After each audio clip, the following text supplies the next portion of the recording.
नमस्कार दोस्तों, मैं आपकी अपनी सीमा डोगरा। नेटफ्लिक्स में आपका बहुत बहुत स्वागत है। और मैं ये कहना चाहूँगी कि आप सोच रही होंगे मैं इतने दिनों तक अपने चैनल पे क्यों नहीं आई, क्योंकि इतनी बड़ी हस्ती कोई मुझे मिली नहीं अभी तक। और आपको पता है मेरे चैनल पे छोटी मोटी हस्तियाँ तो आती नहीं हैं, जब भी आती है कोई बड़ी हस्ती आती है। तो आज है हमारे पास इतनी बड़ी हस्ती कि जो आपकी हर प्रॉब्लम को सॉल्व करेंगी, महाराज रघुवीर जी। और बहुत बड़ा नाम है और इनकी उपाधियां मैं तो बता नहीं पाऊंगी, और उन्हीं की जुबानी सुनिए उनकी उपाधियां, इनको क्या क्या मिला हुआ है। नमस्कार सर। नमस्कार जी। नमस्कार। कैसे हैं आप? बहुत बढ़िया जी। और सर, आपकी इतनी उपाधियां आपको मिली हुई हैं जिनका नाम मैं ले नहीं सकती, तो प्लीज़ आप अपने दर्शकों को खुद बताइए कि आप क्या हैं। बहुत बहुत धन्यवाद जी। आपने आज सीमा डोगरा जी ने यहाँ बुलाया, सीमा डोगरा जी ने, और इंटरव्यू ले रहे हैं ये मेरा, तो बड़ा अच्छा लगा। और इनका काफ़ी नाम भी है। तो मैं श्री श्री 1008 ज्योतिषाचार्य धर्माचार्य महंत रघुवीर जी। मेरे को वर्ल्ड एस्ट्रोलॉजी से आजीवन सदस्यता मिली हुई है, ISO से आजीवन सदस्य मिली हुई है, और हिंदू सेना का मैं संघर्ष हूँ राष्ट्रीय स्तर पे, और अभी मेरे को गोल्ड मेडल की अभी उपाधि मिली है एक। तो सर, मैं ये जानना चाहती हूँ कि आप इतने अच्छा और इतना लोगों को उपाय करते हो, मतलब अच्छा राह पे लेके जाते हो, अच्छी बातें लोगों को सिखाते हो। तो मैं ये आपसे ये जानना चाहती हूँ कि जैसे आजकल ना बहुत ही लोगों को प्रॉब्लम्स हो रही है, काम धंधे नहीं चल रहे। जब से लॉकडाउन होके गया हुआ है तो लोगों के काम धंधे, लोग ना पटरी पे आ ही नहीं रहे हैं। तो ये कैसे हो सकता है और क्या मुमकिन है ये? मुमकिन है जी। देखो, काम धंधे तो लोगों के लॉकडाउन से पहले भी कम चल रहे थे, फिर लॉकडाउन के बाद में काफ़ी मंदा है। बाकी अभी काम धंधे काफ़ी हद तक लाइन पर आ गए हैं, काम धंधे चल रहे हैं। और जिनको प्रॉब्लम होती है, मान लो जो काफ़ी लोग ऊंचाई पर जाने के बाद नीचे आ जाते हैं या ऊपर बढ़ नहीं पाते, बहुत मेहनत करते हैं, उनके लिए कुछ उपाय होते हैं। जैसे कि मतलब उपाय होते हैं, तो जैसे क्या उपाय होते हैं, आप इनको प्लीज दर्शकों को बताइए। नहीं, छोटे छोटे उपाय होते हैं जी। ये जैसे मान लो किसी का काम बिल्कुल नहीं चल रहा, दिन पर दिन डाउन होते जा रहे हैं और उनको प्रॉब्लम आती जा रही है काम में, और खूब मेहनत करने के बाद भी फल नहीं मिलता, उन लोगों के लिए छोटा सा उपाय है। जैसे मान लो 5 गोमती चक्र हैं। गोमती चक्र क्या होते हैं? गोमती चक्र एक आते हैं, बाजार में मिल जाते हैं आराम से ही। सब जगह मिल जाएंगे गोमती चक्र। तो 5 पीस लेकर उनको लाल कपड़े में बांधकर वो अपने गले में या तिजोरी में या अपने पूजा के स्थान पर रखेंगे, लाल कपड़े में लपेट कर, तो उससे काफ़ी उनको काम में फर्क मिलेगा।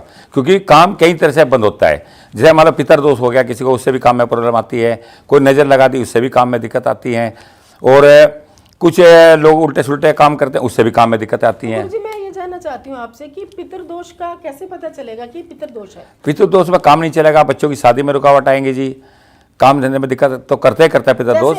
एक पितृदोष है। हाँ जी। तो हमें जैसे कुछ लोग ये भी पता करने कराने का भी कुछ होता है। हाँ, करने कराने का, नजर पजर का। हाँ, तो वो मतलब दोनों परिस्थितियों में हमें पता कैसे चलेगा ये पितृदोष है, या किसी ने कुछ किया, या नजर लगी हुई है? वो आदमी को सबको महसूस हो जाता है जी, मेरे को नजर लगी है, पितृदोष है। पितृदोष का क्या है, वो काम नहीं बनने देगा।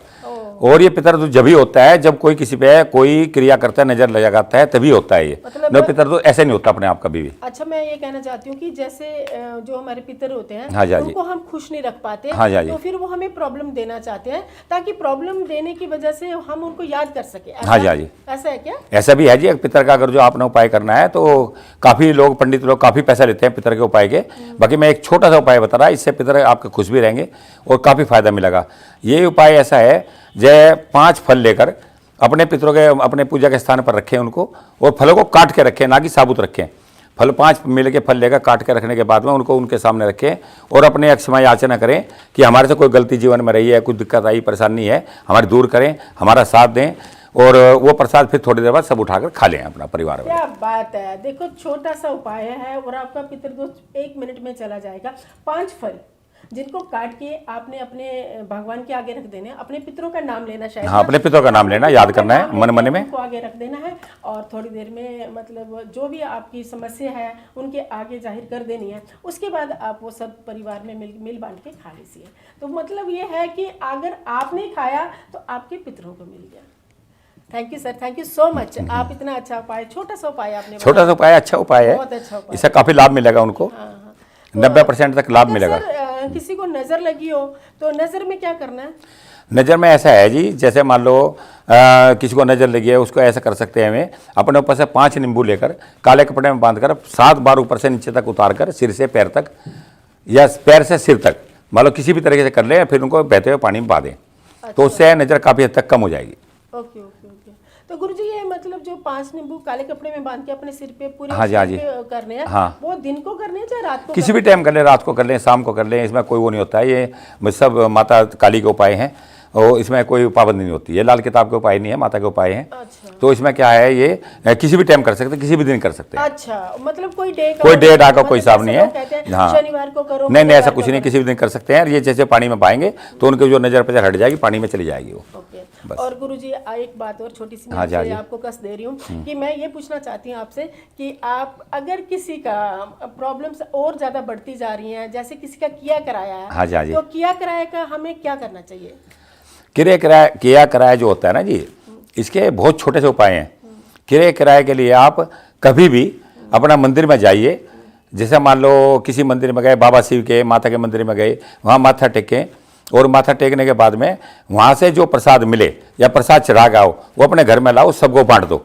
सबको बांटने के बाद में शाम को अपने पूजा के स्थान पे बैठें और वहाँ से अक्षमा याचना करें उससे कि हमारे को कोई भी दिक्कत है, परेशानी है। तो जिसको भी मानते हैं, मान लो उसके आगे, मूर्ति के आगे, जिसको भी कोई मानता है देवता को, उसके आगे अक्षमा याचना करेंगे तो उसका जो है ये हट जाएगा। क्या बात है। गुरुजी का कहना ये है भगवान से बड़ी कोई चीज नहीं है बस। और काली माता हो, जहाँ हमारी दुर्गा माता हो, हाँ जी। जो भी है हमारे चाहे हनुमान जी हो, जिसको हनुमान जी मानना है। हमारे धर्म में, उनके आगे कोई आत्मा नहीं है, कोई नजर नहीं है, कोई कुछ नहीं है। आप सिर्फ उनका प्रसाद ग्रहण करें और उनके आगे अपनी दरख्वास्त रख दें और आपकी सारी चीज़ें दूर हो जाएगी। Thank you sir, thank you so much. और दर्शकों को इतनी अच्छी जानकारी मिल रही है बैठे बिठाए। और हाँ, अगर आपने पूरा उपाय जहाँ अच्छे से करना है, जहाँ कुछ और समस्या आपके साथ है, तो नेटफ्लिक्स पे आपके चैनल के नीचे पूरे गुरुजी का वो आ जाएगा, नंबर आ जाएगा। आप गुरुजी को कॉल कर सकते हैं, मेरा नंबर भी मिल जाएगा आपको और मेरे नंबर पे कॉल कर सकते हैं आप, और गुरुजी अवेलेबल हो जाएंगे आपके लिए। बिल्कुल ऐसे आपके घर में आ जाएंगे। हाँ जी, हाँ जी। जिन लोगों की बहुत बच्चों की शादी नहीं होती है, हाँ जी, हाँ जी। और मतलब किसी के ग्रह नहीं मिलते हैं, किसी की कुंडली नहीं मिलती है, किसी का गुस्सा ज़्यादा, किसी का गुस्सा कम है, और अगर शादी हो जाए तो फिर उनका ना मतलब तलाक हो जाते हैं। आजकल की शादी टिक क्यों नहीं रही? पहली बात मुझे ये बताओ कि शादी जिनकी नहीं हो रही तो उनको क्या उपाय करना चाहिए? वो शादी, देखो जी ऐसा है, शादी क्यों नहीं टिक रही आजकल? सबसे बड़ी समस्या ये आ रही है कि आजकल बच्चे पूजा पाठ में ध्यान नहीं देते, अपने माँ बाप को कहना नहीं मानते। कहना मानने, लड़की से मिले, मान लो आपस में मिले, बात करें, समय दें उनको, और उसके बाद में रिश्ता अच्छी तरह ढूंढे, तहकीकात करें पूरी। तो तहकीकात करते नहीं है, लड़की ने कह दिया लड़का अच्छा मेरी शादी कर दो, वो तलाक की नौबत आ जाती है। फिर रही घरों की बात, जो ग्रह अगर जो मान लो परेशान कर रहे हैं, 21 गुण मिल रहे, 22 गुण मिल रहे, जन्म पत्री में मान लो बताते हैं भाई 35 गुण मिल रहे, या 32 गुण मिल रहे, या 30 गुण मिल रहे हैं, तो ये गुण अलग हैं, वो ग्रह बदलते रहते हैं समय समय पे, और ग्रह बदलने के कारण उनको दिक्कत आ जाती है। इसका उपाय ये है कि जो शादी करना चाहता है, पहले तो अपने पितरों के स्थान पर जाए, जहाँ भी बना रखा हो या कुछ भी है, माता के मंदिर में जाए, लड़का लड़की दोनों जाए। हाँ, अपने माँ बाप के साथ। लड़की है, जो लड़का नहीं जाता तो लड़की जा सकती है। अपने किसी भी मंदिर जिसको मानते हो, जहाँ भी मानते हो उसमें जा सकते हैं। उसमें जाने के बाद में अपना अक्षमा याचना करें, उनसे माफ़ी मांगे, ये कहें कि हम अपनी बेटी की शादी करना चाहते हैं या अपने बेटे की शादी करना चाहते हैं, ये अच्छी तरह निभे, अच्छी तरह इनका रिश्ता चले। माता रानी या हनुमान जी या जो भी देवता है उसको कहें कि हमारा रिश्ता अच्छी तरह चले, हमारे बच्चे कामयाब हो, इनके रिश्ते में कोई दिक्कत ना आवे, दरार ना आवे। तो ये ऐसा कहेंगे तो उनके रिश्ते में दिक्कत नहीं आएगी, काफ़ी हद तक रिश्ते खराब नहीं होने के। गुरुजी, मैं ये कहना चाहती हूँ आपसे, पहले ज़माने में जैसे कुंडलियाँ तो मिलाई नहीं जाती थी। हाँ। और माँ बाप देखते थे, लड़की लड़का जो भी है देखते थे और शादी हो जाती थी, और लंबी शादियाँ आज तक चल रही हैं, आज तक चल रही है, कोई प्रॉब्लम ही नहीं बीच में। कहने का मतलब ये है कि गुरुजी का कह रहे हैं कि आप पहले भगवान से आशीर्वाद लीजिए। हाँ। जाओ, उनको जो कुंडलियाँ आपके जितने भी गुण मिल रहे हैं नहीं मिल रहे हैं, कोई इसमें मायने नहीं रखता, बट आपके माता रानी के आगे जाओ, भगवान के आगे जाओ, उनके आगे दरख्वास्त लगाओ कि हमारी जोड़ी जो हमेशा सफल रहे और मान सम्मान हमारा परिवार के बीच में। सबसे बड़ी बात गुरुजी, ये मैं अपनी तरफ से कह रही हूँ, मुझे ज़्यादा नॉलेज तो है नहीं है, मैं ये कहना चाहूँगी कि जो शादियाँ नहीं टिक रही हैं, अगर लड़की लड़के के घर जा रही है शादी करके, तो आपको लड़के को ही नहीं देखना है, उसके परिवार को भी देखना है। अगर आप उसके परिवार को प्यार करोगी तो लड़का तो अपने आप आपको प्यार करेगा। अगर आप चाहो मुझे लड़का ही चाहिए, ओनली फॉर लड़का, और मैं उनकी फैमिली, आप सोच उनकी जो 25 साल का 20 साल का लड़का है, वो अपने माँ बाप को, बहन भाई को कैसे छोड़ सकता है? नहीं छोड़ सकता वो। हाँ, तुम्हारे लिए, तुम्हें खुश रखने के लिए, थोड़ी देर के लिए तुम्हारा दिल भरने के लिए, एंड में फिर उन्हीं लोगों की नौबत आ जाती है तलाक की। मैंने सही बोला? नहीं, सही बोला आपने, बहुत बढ़िया कहा, बहुत अच्छा बात बताई आपने। ये भी ज्ञान की बात है, अच्छी बात है कि उनको करना चाहिए ऐसा, तो उससे रिश्ते टिकेंगे आदमी के। वो जन्म पत्री के चक्कर में ना पड़े जाते कि भाई हमारे ग्रह इतने मिल रही है और हमारा रिश्ता कामयाब रहेगा। उसके साथ साथ आपने उपाय भी छोटे मोटे करने हैं। जैसे मान लो उससे पहले शंकर जी के पे जल चढ़ावे जाके, शादी से पहले मान लो, शादी से 10 दिन बच रहे, 5 दिन बच रहे, 15 दिन बच रहे, इसके बीच में अपना जल वगैरह चढ़ाएं, माता का प्रसाद चढ़ाएं, वहाँ पे जाकर माथा टेक आएँ, आशीर्वाद लेकर आएँ, तो उससे उनके रिश्ते काफ़ी कामयाब होने के 80% तक चांसेस रहेंगे। तलाक न होने की नौबत नहीं आएगी, रिश्ता टूटेगा नहीं। मतलब भगवान जी बीच में आके आपका रिश्ता फिर से जोड़ देंगे। ग्रह तो बदलते रहते हैं जी, बाकी देवता नहीं बदलेंगे। देवता नहीं बदले, वो आशीर्वाद देंगे तो पक्का देंगे। ग्रह बदलते रहते हैं समय समय के साथ साथ। और गुरु जी मैं ये कहना चाहती हूँ कि जो मतलब लव मैरिज के बारे में आप क्या कहना चाहोगे? लव मैरिज का भी ऐसा है जी, आजकल लव मैरिज ज़्यादा चल रही है और रिश्ते बहुत ज़्यादा ख़राब हो रहे हैं। काफ़ी केस इनके आते हैं और हमने काफ़ी केस डील करे। क्यों होते हैं रिश्ते ख़राब? एक तो ये शादी करने के बाद में माँ बाप को पूछना बंद कर देते हैं, उसके बाद में किसी को लायक नहीं करते, मान लो चाहे लड़का हो चाहे लड़की हो। जब अगर जो लव मैरिज भी कर रहे हैं, कोर्ट मैरिज कर रहे हैं, तो उनको सबसे पहले किसी भी मंदिर में जाके या किसी भी स्थान पर जाके जिसको मानते हो, जो भी धर्म का आदमी हो, सभी धर्म के बारे में कह रहा हूँ मैं, वो पहले अपने चर्च में या अपनी मस्जिद में या अपना जो है मंदिर में, जिस भी धर्म को मानता है उस धर्म में उसके स्थान पर जाकर अपना वहाँ पे अपना माथा टेके, अरदास करे। उसके बाद में फिर वो लव मैरिज जो करेगा तो उसको सफलता मिलेगी काफ़ी हद तक। ये क्या करते हैं, शादी करते हैं, लव मैरिज करते हो, अलग हो जाकर अपना खाना पीना ये अटम सटम, जबकि ऐसा नहीं करना चाहिए इनको। अगर जो लंबा रिश्ता चलना तो इनको सबसे पहले वहाँ परमात्मा के आगे माथा टेकना पड़ेगा। हम तो सीधे उपाय बताते हैं। अरे रिश्ते खराब होने, माँ बाप को कभी ना कभी फोन कर देना चाहिए, ठीक है मेरे से गलती हो गई, कोई बात नहीं, तो माँ बाप मान जाते हैं माँ बाप। आपने बहुत सारे देखोगे जितनी भी लव मैरिज होती हैं कि बच्चे गलतियां कर देते हैं, लेकिन माँ बाप जो होते हैं उनको संभाल लेते हैं। माँ बाप थोड़ा सा गुस्सा जरूर होते हैं, लेकिन हाँ जब उनका कोई बच्चा हो जाता है तो माँ बाप खुद ही उनके पास चले जाते हैं। वो उनके पास आए ना आए, माँ बाप का दिल इतना कोमल होता है। तो अगर आप माँ बाप को शादी से पहले ही आप लड़की या लड़का दोनों मनाएंगे तो ज़रूर मान जाएंगे। कोई भी माँ बाप पागल नहीं होता कि अपने बच्चों को दुखी देख सके, है ना सर? हम माँ बाप मान जाएंगे, आज नहीं मानेंगे, 1 महीने बाद मान जाएंगे। बाकी आप कांटेक्ट जरूर रखो माँ बाप से। तो गुरुजी आपने 2 टॉपिक हमें बहुत ही प्यारे प्यारे पब्लिक को बताए। और गुरुजी मैं ये पूछना चाहती हूँ, आजकल ना ये बड़ा चल रहा है, पहले तो खैर ऐसा नहीं था। हाँ जी, हाँ जी। कि किसी ने घर बनाया, हाँ जी ठीक है, घर बनाया तो गृह प्रवेश करना है। हाँ जी, हाँ जी। तो मतलब उसमें कोई वास्तु क्या होता है, वो वास्तु होता है, वास्तुकला होती है, सब कराना क्या बहुत कंपल्सरी होता है, जरूरी होता है क्या? पहले तो ऐसा होता नहीं था। नहीं, वास्तु का तो देखो ये भी कुछ समय से चला है। बाकी वास्तु ठीक नहीं करता घर को, वो वास्तु वाले बता देंगे ये चीज़ ठीक करनी, ये सोफा यहाँ रखना, या ये जिन्ना छोटा बड़ा करना है, या ये पैड़ी छोटी बड़ी करनी है, या आपका फ्रिज गलत दिशा में रखा है, तो उससे उपाय नहीं है। घर प्रवेश करें, जिसको देवता को मानते हैं, हम तो बार बार ये कहते हैं जिस भी देवता को मानते हैं पहले उस देवता का मूर्ति रखे सामने, उसके आगे माथा टेक के घर के अंदर जाएं, प्रवेश करें। बहू नई बहू है या लड़का है बहू को लेकर आया है तो पहले उसको दरवाजे पे ही उस देवता को फोटो हाथ में लेकर खड़े हो गए, चाहे गिफ्ट तौर पर छोटी फोटो है, कैलेंडर है, कोई भी मान लो फोटो है, छोटी फोटो है, तो मूर्ति उसको दिखाकर फिर तब अंदर जाएं। तो गुरुजी अभी हम देखो मैं एक टॉपिक और आपसे डिस्कशन करना चाहती हूँ कि जैसे बहुत सारे बच्चों ने ग्रेजुएट है, पढ़े लिखे हैं, मतलब इतनी पढ़ाई कर रखी है, तो नौकरी के लिए धक्के खा रहे हैं। क्या इसके लिए कोई उपाय है? देखो जो नौकरी के लिए उपाय है, अगर जो बच्चे करना चाहते हैं आजकल के, तो ये कभी भी नौकरी पे इंटरव्यू देने जाएं या कोई भी फार्म भरें। और पहली बात तो नौकरी पे जैसे मान लो जाते हैं इंटरव्यू वगैरह के लिए और काम नहीं बनता जिनका, और सेलेक्ट हो जाता है, वो सेलेक्ट नहीं हो पाता, बार बार उनको ऑडिशन आती रहती है कई बच्चों को।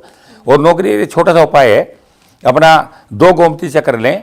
गोमती चक्र बाजार में आम मिल जाते हैं, उनको अपनी जेब में रखें लाल कपड़े में बांधकर, और जब वो जाए इंटरव्यू देने तो पास हो जाएंगे आराम से, क्योंकि गोमती चक्र विष्णु का होता है। क्या बात, हाँ, गोमती चक्र विष्णु का होता है। गोमती चक्र आपको लेना है, लाल कपड़े में बांधना और जेब में रखना है, और आप कभी भी किसी भी काम पे जाओगे तो आपका काम पूरा हो जाएगा।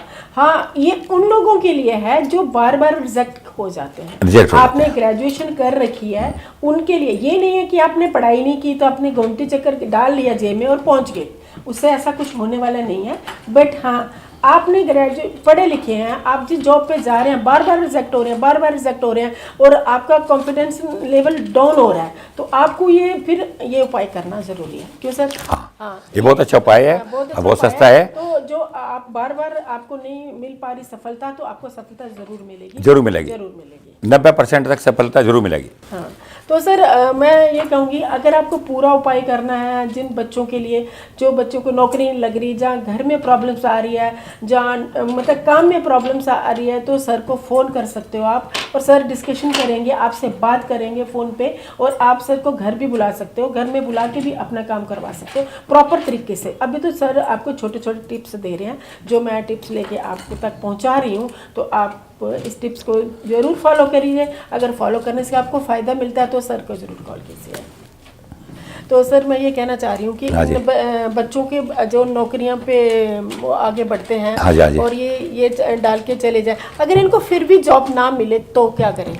फिर भी जॉब ना मिले तो जी इनका ये इलाज है कि जैसे मान लो एक आपके पास आए, हाँ, नहीं उपाय हमारे पास तो यही, खैर वो तो पता लगे, बाकी पब्लिक को भी थोड़ा अपना फ्री के सस्ते उपाय बताने चाहिए, ताकि जो है आदमी आराम से कर सके। तो ज़्यादा इधर उधर ना घूमे हुए गोमती शक्कर भी रख लें, और नहीं तो अपने साथ जो है एक चांदी का सिक्का जिसमें लक्ष्मी गणेश की मूर्ति बनी हो, लक्ष्मी गणेश की मूर्ति बनी हो, वो अपनी जेब में डाल के जा सकते हैं हमें, ऐसे ही। अच्छा, हाँ, मान लो ऐसे ही लक्ष्मी गणेश की मूर्ति बना हुआ सिक्का चांदी का लेके, और चांदी का सिक्का नहीं खरीद सकता कोई, पैसे नहीं है इतने 1000-1200 रुपये, तो एक तार छोटा चांदी का लेके अपनी जेब में डाल के जा सकता है। और तो जैसे अगर गले में चेन वेन डाल के, हाँ, चैन डाल सकते हो चांदी की, कोई नहीं, गले में डाल सकते हो, जेब में डाल सकते हो। मुझे एक बात और आपसे पूछनी है, मैंने सुना है कि मतलब जैसे बहुत रईस लोग भी होते हैं जो गोल्ड ही पहनते हैं, तो मतलब पैरों में भी गोल्ड पहना होता है, हाथों में भी गोल्ड पहना होता है, तो वो क्या, मैंने सुना है कि चांदी पहनने से ज्यादा फायदा होता है? चांदी ठंडी होती है, गोल्ड जो है ना नुकसान करता है, गोल्ड में कलयुग का वास होता है। हम आज तक गोल्ड नहीं पहना, मेरे पास बहुत गोल्ड है, मैं कभी गोल्ड नहीं पहनता, क्योंकि इसमें कलयुग का वास होता है। और हाँ, तो इसीलिए सुनने को बताया गया, खोया भी बुरा और पाया भी बुरा। चांदी को नहीं बताया गया, चांदी पाई भी अच्छी और खोई भी अच्छी होती है। क्यों बताया गया? कि चांदी शुभ होती है, जैसे चांदी के पैर बच्चा पैदा हुआ तो शुभ माना जाता है, तांबे के पैर हुआ तो शुभ माना जाता है। तो जैसे गुंठी बनवानी तांबे में बनवाओ, अष्टधातु में बनवाओ, कोई भी नकी अंगूठी बनवानी है गोल्ड में बनवाओगे, या पुखराज वगैरह गोल्ड में पहनते हैं, तो अगर जो आप उसको अष्ट धातु में पहनोगे तो ज़्यादा लाभ करेगा वो पुखराज जो है, ये चीज़ होती है इसमें। बाकी चांदी ज़्यादा लाभकारी होती है। और ये मत सोचो कि देखो चांदी ज़्यादा लाभकारी होती है, आप कोई भी काम के लिए कहीं भी जा रहे हैं तो आप 24 घंटे भी चांदी की एक चेन पहन सकते हो, अंगूठी पहन सकते हो। हाँ, अंगूठी पहन सकते हो, है ना? हमेशा एक छल्ला बनवा के पहन सकते हो उसका अंगुली में, चांदी का। बस अपने साथ रखना है, जब भी काम पे जाए, इंटरव्यू पे जाएं, ऑफिस में जाएं, अफसर के सामने जाएं, या कहीं भी जाएं, तो वो आपको बहुत फायदा करेगा। मान लो पॉजिटिव एनर्जी आएगी अफसर के पास जाने से भी, अफसर जो गर्म हो रहा है और आप उससे मिलोगे तो वो नरम पड़ जाएगा उससे। चांदी इतनी अच्छी चीज़ है। वाई गॉड, कितनी अच्छी और छोटी सी चीज़ है और सस्ती सी चीज़ है। हाँ, सस्ती चीज़ है। और लोगों को मैंने देखा है कि मतलब जैसे अच्छी जॉब पे जाते हैं, डायमंड जड़े होते हैं, देखो मैंने भी पहना हुआ, लेकिन मैंने चांदी की एक अंगूठी पहनी हुई है। चांदी की सही है, चांदी से होती है, मैंने पहनी हुई है। और ये आप देखो चांदी की तार डालने की जरूरत ही नहीं है, आप एक चांदी छल्ला बना लो और 24 घंटे पहन के रखो, है ना? इसमें अमीरी गरीबी का कोई सवाल ही नहीं पैदा होता। और गुरुजी आपने मतलब इतने सस्ते इतने छोटे छोटे उपाय जो बताए हैं, तो हमारे दर्शकों को ज़रूर अच्छे लगे होंगे। बहुत बहुत धन्यवाद आपका, बहुत बहुत thank you so much sir, आप हमारे स्टूडियो में आए और हमें बहुत अच्छा लगा। और मैं ये कहना चाहती हूँ, किसी और आप पब्लिक को क्या संदेशा देना चाहते हो, वो दीजिए अपनी तरफ से। पब्लिक को तो ये कहना चाहते हैं जी, अपने धर्म को मानने, जिस भी धर्म को मानते हैं सब अपने धर्म को मानते रहें और अपना पूजा पाठ में ध्यान दें। आजकल के बच्चे जो है भटक रहे हैं, और भटके ना, अपना जो माँ बाप करते आए हैं उसी काम को करें, अपना उस पर ध्यान दें। जो माँ बाप कहते हैं उनकी बात सुने, तो उनको काफ़ी हद तक फ़ायदे मिलेंगे, काफ़ी हद तक लाभ मिलेंगे। हम तो पब्लिक को ये कहना चाहते हैं, और देश में अपना जो है सब सुख शांति बनी रहे। देश में अपना आजकल जो दिक्कत चल रही है, हमने उसके लिए भी अभी बीच में एक इंटरव्यू में बोला था, तो देश में भी अमन शांति बनी रहे और देश आगे तरक्की करेगा आने वाले टाइम में। और जो इनको दिक्कत आती है बच्चों को, ये उपाय करेंगे, इनको काफ़ी फायदे मिलेंगे। सस्ते उपाय, अच्छे उपाय हैं, तो इनसे काफ़ी हद तक इनको रिलीफ मिलेगा। आप बताइए आपको कैसा लगा, और हमारे चैनल पे जरूर व्यूज़ दीजिए और सर के बारे में ज़रूर बताइए। सर का नंबर आप चलता रहेगा, आप सर से बात कर सकते हैं, 24 घंटे अवेलेबल है सर का नंबर। Thank you.